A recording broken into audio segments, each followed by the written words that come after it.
우리 좌우에 앞뒤에 계신 분하고 한번 인사하겠습니다. 예수님 안에서 사랑하고 축복합니다.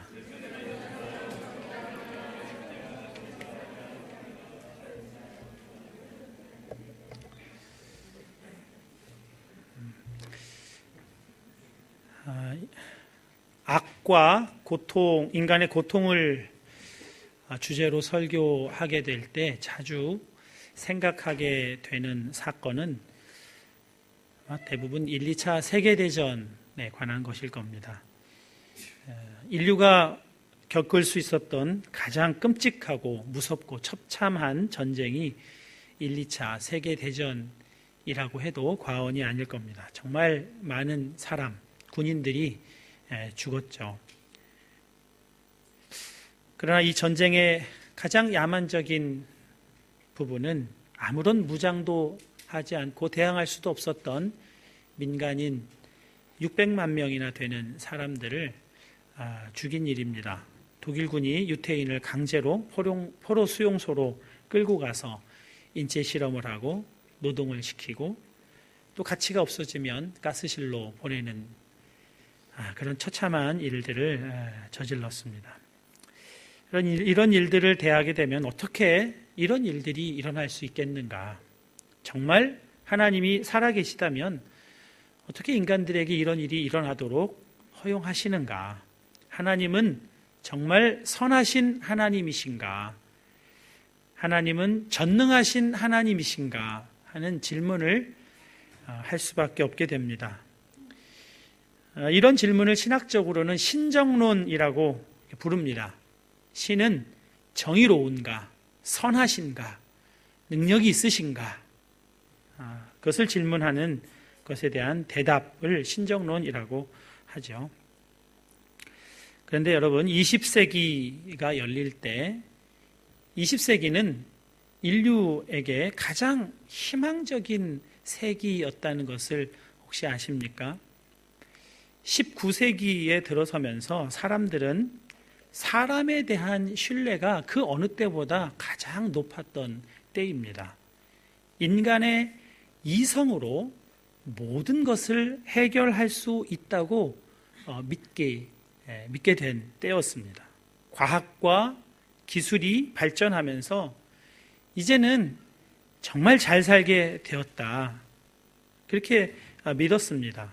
그리고 모든 과학적인 현상은 인간이 다 설명할 수 있게 되었다.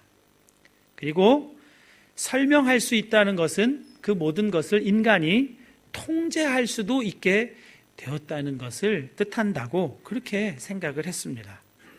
그래서 이제 이 인간의 이성만 잘 믿고 발전시키면 그것으로 충분히 인류는 고통에서 벗어날 수 있겠다고 생각했습니다. 그래서 그랬을까요? 19세기 말에 자라투스트라는 이렇게 말했다라는 책에서 니체는 신은 죽었다 이렇게까지 대담하게 말한 적이 있습니다. 이제 무능력한 신보다는 인간의 이성이 이 모든 것을 대신할 수 있다고 그렇게 믿었던 겁니다. 그래서 이신이라고 하는 새로운 신앙도 나왔습니다. 인간의 이성을 믿는 신앙이 생겨났어요. 그래서 20세기는 그 어느 때보다 인류가 행복하게 살 수 있다고, 이성이면 된다고, 충분하다고 그렇게 믿던 바로 그때 1, 2차 세계대전이 일어난 겁니다. 하나님이 인간에게서 철저히 배제되던 때입니다. 인간의 이성을 하나님의 자리에 올려놓고 그것을 숭배하던 때입니다. 그때만큼 하나님이 사람에게 무시당하고 거부당하고 외면당했던 때도 없으리라 그렇게 여겨집니다. 인간 스스로 하나님의 자리에 올라서서 하나님을 철저히 무력화시키고 이성으로 도저히 막을 수 없는, 그래서 이제는 이성을 믿고 살 수 없다는 것을 처참하게 깨달을 수밖에 없었던 1, 2차 세계대전을 인간 스스로 자멸하는 길로 만들어 버렸습니다. 그러면서 이런 악한 일을 이 땅에 일어났다고 하나님을 원망하고 하나님이 계시냐고 시험에 들었다고 그렇게 하나님은 이럴 수 없다고 이야기하는 겁니다. 교회가 이 땅에 서게 된 이래 교회는 참 많은 고통과 어려움을 겪었습니다. 특별히 초기 교회사에는 엄청난 박해들이 교회 안에 있었습니다. 한국에 있을 때 차 안에 보면 가끔 예수 믿는 사람들 가운데 물고기 표시를 이렇게 차 안팎으로 부착해 놓은 걸 볼 수가 있습니다. 그거를 익투스라고 부르는데요. 이 익투스라는 말은 예수스, 크리스투스, 데우스, 휘오스, 소테르, 이 헬라어 이 말의 맨 앞에 나와 있는 그 알파벳을 조합해서 만들어 보니까, 조합해서 그걸 불러보니까 익투스라고 읽게 된 겁니다. 이 말은 예수 그리스도 하나님의 아들 구세주라는 말입니다. 이 익투스라는 말이 헬라어로 따로 물고기라는 말입니다. 그래서 예수님을 믿는다는 것을 밝힐 수 없었던 당시의 사람들이 서로 예수님 믿는다는 걸 확인하기 위해서 이 물고기 모양을 그렸습니다. 익투스. 예수를 하나님의 아들 구세주로 믿는 사람이구나. 서로 확인하는 하나의 상징이 되었습니다. 얼마나 박해가 심했던 시절이었는지 이 암호로 우리는 가늠해 볼 수가 있습니다. 그렇지만 얼마 전에 읽은 만화 헤븐리 스파이라고 하는 책에서는 이 박해가 사탄의 실패한 전략이었다는 것을 말해주고 있습니다. 예수 믿는 사람들을 잡아서 한꺼번에 십자가에 못 박아 죽이거나 원형 경기장에서 사자의 밥이 되게 하는 방법으로 교회를 박해하면 교회가 다 흩어지고 무너질 것으로 알고 사탄이 그렇게 박해하는 일을 동원했다는 겁니다. 그런데 박해가 더해지면 더해질수록 교회는 꼭 마른 들판에 불이 붙은 것처럼 그렇게 교회가 퍼져 나가는 겁니다. 예수 믿는 사람들이 더 많이 급속도로 번져 나가더라는 겁니다. 그래서 사탄이 바꾼 전략이, 이 만화에서는 콘스탄틴 황제가 밀라노 칙령을 발하게 한 것이라고 해석하고 있습니다. 313년인가요? 콘스탄틴 황제가 기독교를 국교라고 선포했습니다. 이 말은 이제 로마의 국민은 태어나는 그 순간부터 자연히 카톨릭 교인이 된다는 것을 말합니다. 이것이 사탄이 만든 일이라는 거예요. 자멸하는 길인 것처럼 보이는데 사탄이 그렇게 조장을 했다는 겁니다. 모든 사람이 기독교인이 되게 하는, 전도하기 참 힘든 이 시대에 태어나면서 즉시 기독교인이 되어 세례를 받는다. 이것보다 더 좋은 것이 기독교인에게 있겠습니까? 종교 갈등이 없죠. 교회 다닌다고 시어머니가 며느리 핍박하고 박해할 일이 없고요. 주일에 교회 나오기 위해서 직장, 상사, 동료들 눈치 안 봐도 문제가 없습니다. 그런데 헤븐리 스파이에서 기독교 국교화는 새끼 악마가 만들어 놓은 치밀한 전략이라는 겁니다. 핍박을 하니까 요원의 불길처럼 퍼져가니 이제는 핍박하지 말고 기독교를 끌어안자, 그렇게 이야기하는 겁니다. 냄비 속의 개구리 이론을 교회에 적용하자는 겁니다. 냄비 속에 넣은 개구리는 따뜻한 물이 계속 가열되어도 개구리가 느끼지를 못하는 거예요. 그렇지만 물이 일정 정도 온도로 뜨거워지기 시작하면 이제 그때는 발버둥을 쳐도 어떻게 해볼 수가 없는 지경에 이른다는 거죠. 그리고 서서히 그 물에서 죽어간다는 겁니다. 교회를 그 따스한 물에 넣어주자는 겁니다. 스스로 자멸하는 길을 가게 하자는 거예요. 기독교가 로마의 국교가 되자 수없이 순교당하고 핍박받던 기독교 지도자들은 하루아침에 특권층이 됩니다. 교회는 사도적 전통에 따라 복음을 전하기보다는 이제 최고 권력자인 콘스탄틴의 생각에 따라 교회가 움직여 가는 겁니다. 교회가 힘을 가지면 좋을 것 같지만 힘을 가지고 돈을 가지게 되자 교회는 그 자리에서 타락하는 길로 가게 되었다는 겁니다. 그러니까 교회가 시험에 든 것은 악과 고통 때문이 아니라 오히려 권력과 돈 때문이었다고 말해주고 있는 겁니다. 저는 조심스럽게 우리 한마음 교회의 이 10여 년의 역사도 이와 무관하지 않다는 생각을 하게 되었습니다. 한마음 교회의 여러 집사님들이 밀라노 한인교회를 나와 한마음 교회를 창립할 당시 밀라노 한인교회는 유럽의 최대 교회라는 자랑이 있었습니다. 그리고 2011년 한마음교회가 다시 아픔을 겪을 때에도 한마음교회는 지금은 유럽에서 가장 크다고 하는 프랑크푸르트 한마음교회와 어깨를 나란히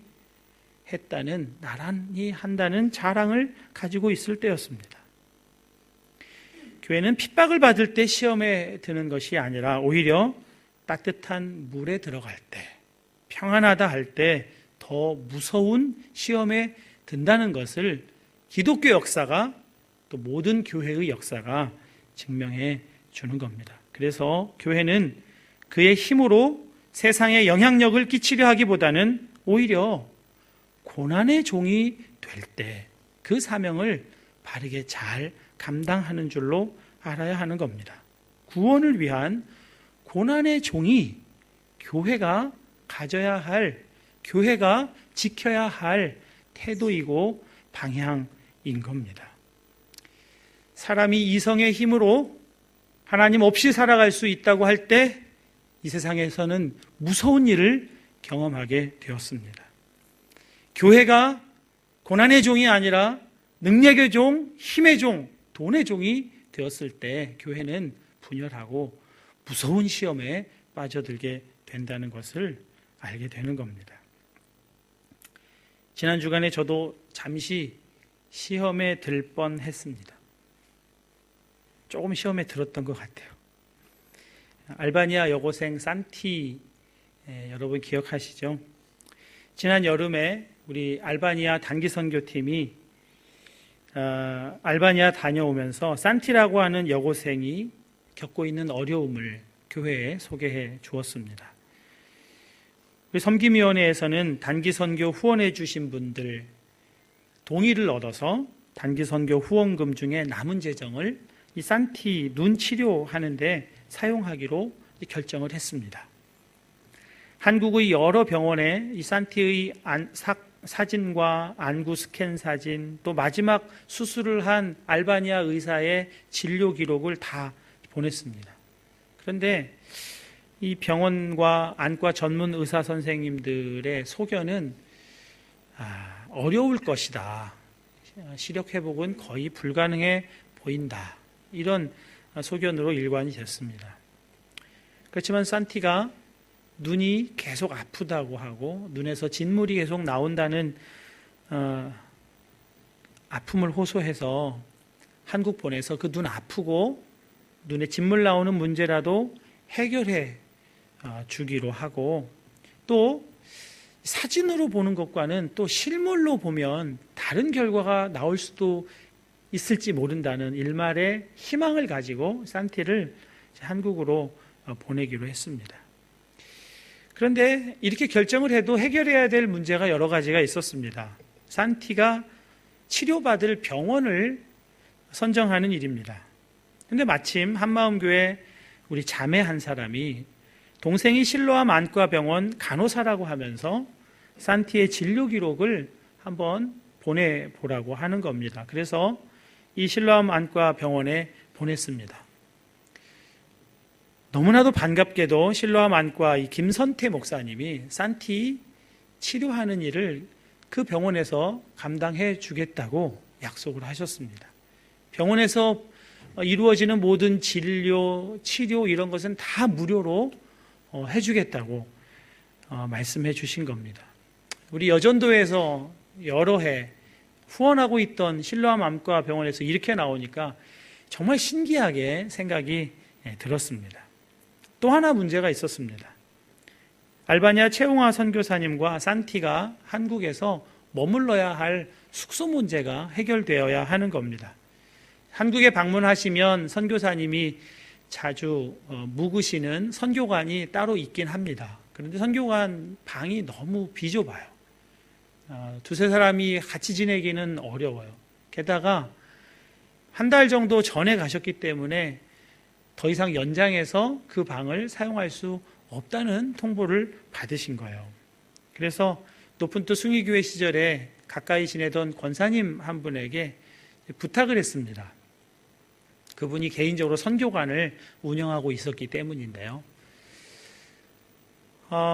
그 권사님에게도 부탁을 하고 이장호 목사님에게도 선교관이 좀 발견되도록 도와달라고 부탁을 했습니다. 그런데 이장호 목사님이 그 권사님에게 선교관 문의를 하신 겁니다. 각각 그 권사님에게 문의를 하게 되자 권사님이 아주 흔쾌히 이 선교관을 사용하라고 허락을 해주셨습니다. 그런데 참 신기한 것은 그 선교관이 실로암 안과병원 바로 길 건너편에 있었다는 겁니다. 그리고 산티의 소식을 알게 된 어느 집사님이 아들이 결혼을 하는데 커플링을 만들지 않고 그 커플링 만들 비용 중에 일부를 산티 치료비, 수술비로 내놓겠다는 그런 이야기까지 전해 주었습니다. 이렇게 일들이 하나하나 착착 진행돼 나가니까 저는 많은 의사 선생님들의 부정적 소견을 알고 있었지만 이런 방식으로 가면 정말 꼭 기적이 일어날 것 같았습니다. 그리고 너무나 기대가 되었습니다. 그리고 간절히 기도했습니다. 지난 주간에 산티가 한국에 도착했고 그 다음날 선교사님과 병원에 갔는데 병원 내 모든 시설들을 다 활용해서 정밀 검사도 받았는데 결과는 똑같다는 겁니다. 수술을 해도 아무 소용이 없다는 거예요. 최종 확인을 하고 나서 선교사님과 산티가 서로 붙들고 많이 울었다는 겁니다. 그날 저녁에 선교사님께서 전화를 해주셨는데 목소리에 힘이 하나도 없었습니다. 그 힘 없는 목소리에 제 마음도 그냥 그대로 무너져 내리는 것 같았습니다. 하나님, 여기까지 이렇게 순조롭게 만들어 주시고 왜 이제 와서 막으시는 겁니까, 하나님? 왜 지금까지 평안 가운데 이렇게 열어주셨습니까? 그게 정말 이해가 안 됐어요. 이제 다 끝나버린 것 같았어요. 물론 하나님을 원망하지는 않았습니다. 그렇지만 이해되지 않았습니다. 무엇보다도 산티를 위해 기도해 주시고 마음을 많이 모아주신 우리 성도님들에게 참 죄송한 마음도 있었습니다. 괜히 한국으로 보냈나 그런 생각도 들었습니다. 마음이 참 괴로웠습니다. 그리고 어제 토요일 아침 기도회 시간에 하나님께 좀 따지듯이 물었습니다. 하나님, 왜요? 왜 수술도 못 받는 이런 상황을 하나님 왜 진행시키셨습니까? 그렇게 물었습니다. 그때 하나님께서 제 마음에 이런 생각을 넣어주셨어요. 아직 끝나지 않았다. 그런 마음을 넣어주시는 거예요. 아직 끝나지 않았다니요. 그 의사 선생님이 전 세계 어디를 가도 이 아이는 고칠 수 없다고 그렇게 말했다는데 아직 끝나지 않았다니요. 다 끝났죠. 근데 아직 끝나지 않았다는 마음을 계속 제 안에 부어주셨습니다.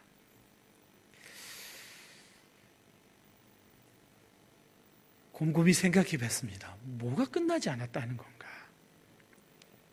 그때 한 가지 생각이 떠올랐습니다. 산티를 위해 기도하고 깊은 관심과 애정으로 지켜봐주는 일에는 끝이 없다. 그렇게 말씀하시는 것 같았습니다. 있는 돈과 관계망을 활용해서 산티 눈 치료해 주는 것은 너의 미션이 아니다. 그와 함께 가슴 아파하고 고난받는 것, 그것이 너의 미션이었다. 그렇게 말씀해 주시는 것 같았습니다. 산티를 위한 사랑도 눈을 치료해 주는 것이 아니라 함께 아파해 주는 것, 같이 고통당해 주는 것, 그것이 너의 미션이라. 그것은 아직 끝나지 않았다. 그렇게 말씀하시는 것을 깨닫게 되었습니다. 그리고 생각을 해보니까 제가 이 일을 하나의 선교적 미션으로 취급했습니다. 성공시켜야 할 하나의 일로 취급하고 있었습니다. 저는 하나님보다 항공료 무료 병원, 재력 있는 권사님, 집사님들을 더 의존하고 있었다는 것이 부끄럽게 드러났습니다. 돈만 있으면 산티의 눈도 고칠 수 있을 거라고 생각했습니다. 제 마음이 무너지고 나서야 그것을 알았습니다. 내가 무엇을 믿고 있었는가, 그것을 깨달았습니다. 요셉은 형들의 미움을 받아 이방인의 땅 이집트로 노예로 팔려갔습니다. 여러분, 이것보다 더 좌절스럽고 악하고 고통스러운 일이 있겠습니까? 그런데 놀라운 것은 요셉이 그때 시험에 들지 않고 하나님을 붙들었다고 했습니다. 그가 노예로 팔려가 보디발의 집에서 일하기 시작할 때의 일을 창세기는 이렇게 우리들에게 전해줍니다. 여호와께서 요셉과 함께 하심으로 그가 형통한 자가 되어 그의 주인 애굽 사람의 집에 있으니 그의 주인이 여호와께서 그와 함께 하심을 보며 또 여호와께서 그의 범사에 형통하게 하심을 보았더라. 또 그가 보디발의 아내에게 억울한 누명을 쓰고 지하 감옥으로 가게 되었을 때 또 이런 내용이 나옵니다. 여호와께서 요셉과 함께 하시고 그에게 인자를 더하사 간수장에게 은혜를 받게 하시매 간수장은 그의 손에 맡긴 것을 무엇이든지 살펴보지 아니하셨으니 이는 여호와께서 요셉과 함께 하심이라. 여호와께서 그를 범사에 형통하게 하셨더라. 여호와께서 요셉과 함께 하셨다는 말씀은 뒤집어 놓고 보면 요셉이 하나님을 찾고 또 찾고 하나님만 붙들고 나갔다는 말씀입니다. 여호와께서 요셉과 함께 하셨다고 하는 이 말씀은 요셉이 보디발의 집에 팔려가기 전 그의 인생에는 찾아볼 수가 없는 말씀입니다. 악과 고통스러운 일을 경험하기 전에 요셉은 하나님을 찾은 일이 없는 겁니다. 그는 가만히 있어도 아버지의 사랑을 다 차지했습니다. 그 시대에 아들이 많다는 건 부자잖아요. 아들이 큰 일꾼이거든요. 그래서 모든 아들들은 간의 목축업에 다 동원이 됐습니다. 그렇지만 요셉만큼은 간의 목축업에 투입이 되지를 않았어요. 나이가 어려서가 아니었습니다. 아버지의 사랑을 받았기 때문이에요. 형들은 다 나가서 거친 들판에서 양을 치는데 그는 혼자 집에서 채색 옷을 입고 사는 사람이었어요. 아버지의 사랑을 그냥 다 받았습니다. 그러나 요셉이 악과 고통을 당할 때 아버지 야곱은 그를 지켜주지 못했습니다. 요셉에게는 아무도 없었습니다. 그때야 비로소 요셉은 하나님을 찾기 시작했어요. 하나님을 붙들었습니다. 요셉이 악과 고통의 자리에 들어가지 않았다면 요셉은 평생 집안에서 빈둥거리며 형들의 잘못이나 아버지에게 고자질하는 밉상으로 평생 살았을 겁니다. 꿈의 아버지 해, 어머니 달, 그리고 11개의 형들 별들이 자기에게 절하는 꿈을 꾸었다고.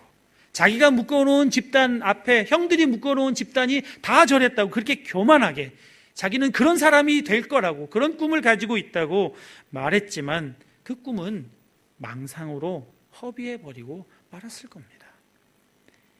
악과 고통이 정말 악하고 고통스럽지만 하나님은 그 악과 고통도 하나님의 약속을 이루는 도구로 사용하실 수 있는 분이심을 우리는 요셉의 인생을 통해서 분명히 확인할 수가 있는 겁니다. 그래서 여러분, 누군가 이 고통을 당할 때 함부로 정죄하거나 함부로 그의 인생에 개입해서는 안 되는 겁니다. 하나님이 그 일을 하고 계시는데 우리 인간이 어떻게 하나님의 그 계획에 방해를 할 수 있겠습니까? 그렇지만 여러분, 오해해서는 안 됩니다. 하나님은 사람을 게임기 조종하듯이 그렇게 다루시는 분이 아닙니다. 인간이 악과 고통을 통과해야만 할 때 하나님이 그 일을 허용하시긴 하지만 저 멀리 어딘가에서 어떻게 되는지 무덤덤한 냉정한 표정으로 그냥 지켜보시는 하나님 아닙니다. 아우슈비츠에서 구사일생으로 살아나 인간의 권리를 위해 일하면서 그 일의 노고를 노벨 평화상으로 치하를 받았던 엘리 위젤이라는 사람이 있습니다. 이 사람이 밤이라는 소설을 썼습니다. 형식은 소설이지만 사실은 실화입니다. 그의 소설에 참 받아들이기 힘든 이야기 하나가 나옵니다. 수용소에서는 가끔 기강을 잡기 위해 표본 교수형을 처하곤 했습니다. 모든 죄수들을 다 운동장에 불러내고 교수대 앞에서 몇 명을 교수형 시키는 겁니다. 너희들이 반항하거나 도망가거나 하면 이렇게 된다는 것을 보여주려는 겁니다. 그날도 3명의 수감자가 교수형을 당하게 됐습니다. 그런데 그 3명 중에 1명은 나이가 어린 소년이었습니다. 3사람이 동시에 목에 밧줄을 감고 나무에 매달렸습니다. 교수형이 끔찍한 것은 자기의 몸무게 때문에 자기가 죽는다는 겁니다. 그런데 2명의 어른은 그의 몸무게 때문에 곧 목숨을 잃지만 소년은 몸이 가벼워서 죽어지지가 않는 거예요. 고통스럽게 죽지 못하고 나무에 매달려 있는 겁니다. 그것을 바라보는 엘리 위젤의 뒤에서 누군가가 절규하듯이 그러나 큰 소리도 내지 못하고 말합니다. 도대체 하나님은 어디에 계시는가?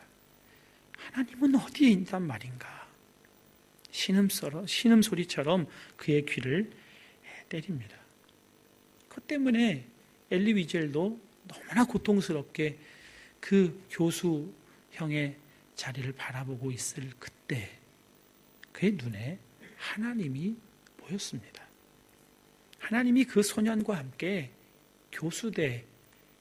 그 교수대의 밧줄에 매달려서 고통당하고 계시는 하나님을 그가 보았다고 했습니다.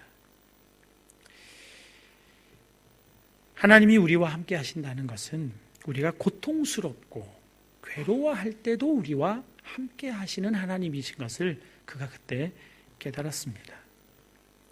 이스라엘 백성이 따뜻한 물과 같은 이집트에서 벗어나 고통의 광야를 지날 때 하나님은 멀리 하늘에서 지휘관 의자에 앉아 계신 것이 아니었습니다. 구름 기둥과 불 기둥이 되어 거칠고 황량한 그 광야를 이스라엘 백성들과 함께 걸어가셨다고 그렇게 엘리 위젤이 깨닫게 되었습니다. 악과 고통은 곰곰이 생각해 보면 정말 조금만 잘 생각해 보면 인간 스스로의 욕심에 자초된 것들이 많다는 것을 알게 됩니다. 그럼에도 하나님은 인간 스스로 자초한 악과 고통도 그의 약속을 이루시는 도구로 쓰십니다. 멀리 하늘에서 원격 조종하시는 도구로 사용하시는 것이 아니라 이 땅에 내려와 그 악과 고통과 함께 고통당하며 그 약속을 믿는 사람과 함께 하나님의 약속을 이루어 가시는 방식으로 그들과 함께 하시는 것입니다. 그러니 여러분, 시험을 당할 때 시험 들지 않으실 수 있기를 바랍니다. 악과 고통의 일을 만날 때 시험에 빠지지 않도록 우리는 기도해야 합니다. 시험에 들지 않는 것은 우리의 힘으로는 정말 불가능합니다. 우리의 능력으로 안 됩니다. 오직 하나님만 시험에 들지 않도록 해주실 수가 있습니다. 그래서 예수님이 시험에 들게 하지 마시고 다만 악에서 구하소서 그렇게 기도하라고 하신 겁니다. 손양원 목사님이 한국교회의 목사님이시라는 것은 정말 축복 중에 축복입니다. 손양원 목사님이 두 아들을 공산사상을 가진 그 아들의 친구에게 총살당해 죽었을 때 손양원 목사님이 장례식에서 모든 사람들 앞에 감사기도를 드립니다. 9가지 감사기도 여러분 잘 아시리라고 생각합니다. 나 같은 죄인의 혈통에서 순교의 자식을 나게 하시니 감사. 허다한 많은 성도 중에서 이런 보배를 나에게 주셨으니 감사. 삼남 삼녀 중에서 가장 귀여운 맏아들과 둘째 아들을 바치게 하시니 감사. 한 아들의 순교도 귀하거늘 하물며 두 아들이 함께 순교했으니 더욱 감사. 예수 믿고서 와석 종신해도 복이라 했는데 전도하다 총살 순교했으니 더욱 감사. 미국 가려고 준비하던 아들이 미국보다 더 좋은 천국에 갔으니 내 마음이 안심되어 감사. 내 아들 죽인 원수를 회개시켜 아들을 삼고자 하는 사랑의 마음을 주신 하나님께 감사. 내 아들의 순교의 열매로서 수많은 천국의 열매가 생길 것 믿으면서 감사. 역경 속에서도 하나님의 사랑을 깨닫게 하시고 이길 수 있는 믿음을 주신 하나님께 감사. 이 기도문 낭독한 뒤에 손양원 목사님은 아들 둘을 죽인 그 원수를 실제 아들로 삼기 위해 부단한 노력을 다합니다. 한 일주일 정도 여순 반란 사건이 난 뒤에 다시 세상은 국군의 세상이 되어서 여순 반란에 가입했던 모든 사람들, 그 가족들까지 똑같이 복수하는 아비규환의 상황에서 그 아들 죽인 그 원수를 자기 아들로 삼으려고 실제로 무수한 노력을 합니다. 그때 손양원 목사님의 딸 손동희 권사님이 중학교 여학생이었다고 했습니다. 여중생 손동희는 아버지 손양원을 절대로 이해할 수가 없었습니다. 어떻게 이해하겠습니까? 나를 그토록 아껴주고 사랑해주던 두 오빠를 죽인 원수를 아들로 삼는다니요. 어떻게 그렇게 할 수 있겠습니까? 아버지에게 아들이라면 저에게는 오빠가 되는 건데 아버지, 저는 못합니다. 이렇게 말했다고 합니다. 아버지 제발 그러지 마시라고 그렇게 붙들었다고 합니다. 그때 손양원 목사님이 이렇게 대답을 하시더래요. 동희야,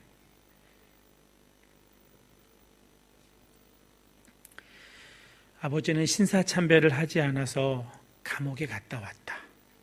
10계명 중에 1, 2계명을 지키기 위해서 신사참배를 거부했기 때문이지. 다른 신을 섬기지 말라는 그 1, 2계명과 내 원수를 사랑하라는 주님의 계명은 똑같은 하나님의 계명 아니겠느냐. 1, 2계명을 지키기 위해 감옥에도 다녀온 사람이 원수를 사랑하라는 주님의 계명을 지키지 않는다면 그런 모순이 어디 있겠느냐. 딸이 그것이 이해가 되지만 그래도 용납할 수가 없어서 그러면 용서만 하세요. 용서는 하도록 해드릴게요. 용서만 하면 됐지 왜 아들까지 삼으려고 하십니까? 그때 손 목사님이 다시 말씀하셨습니다. 주님은 원수를 사랑하라고 말씀하셨다. 용서하는 것을 넘어서 사랑하라고 하셨다. 그러니 그 계명을 지켜야 한다 말씀하셨다는 겁니다.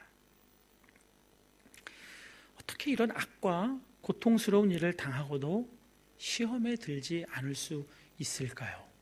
정말 불가사의한 일이란 생각을 하게 합니다.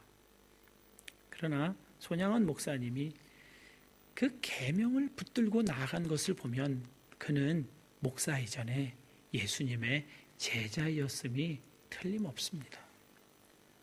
나의 계명을 지키는 자라야 나를 사랑하는 자니 나를 사랑하는 자는 내 아버지께 사랑을 받을 것이요 나도 그를 사랑하여 그에게 나를 나타내리라. 예수님의 제자 손양원은 예수님과 친밀한 사귐의 삶을 평상시에 살아갔던 사람입니다.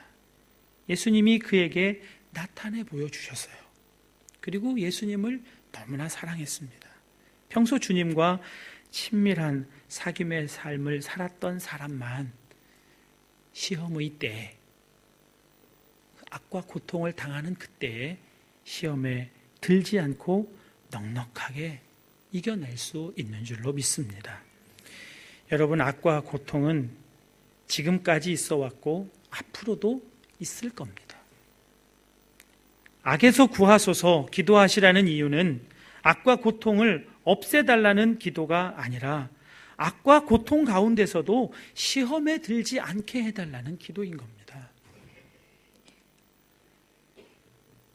악은 하나님 없이 살아가는 것이 악입니다. 하나님 믿지 않고 살아가는 것이 악입니다.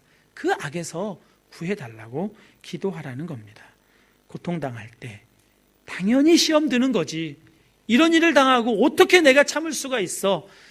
이런 일을 당하면 나는 시험 드는 게 당연해. 이것을 결론으로 삼아 살아가는 사람이 아닙니다.